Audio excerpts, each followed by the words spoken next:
Today I'm going to show you how I went from this spec to this with just a few things.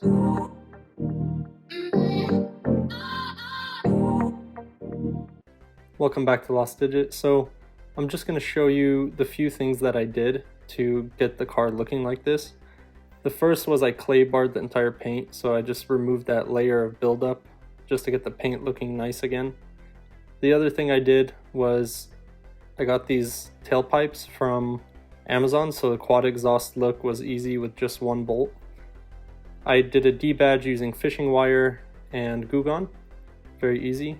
Then I powder coated the wheels, so I had all 4 wheels powder coated to gloss black. They're a little dirty here, but they still look great. Completely changed the car. And then one of the biggest things for me was the headlights. So they were completely replaced under warranty because, as you see here, there was hazing on the inside, which is not normal and happens to some of them.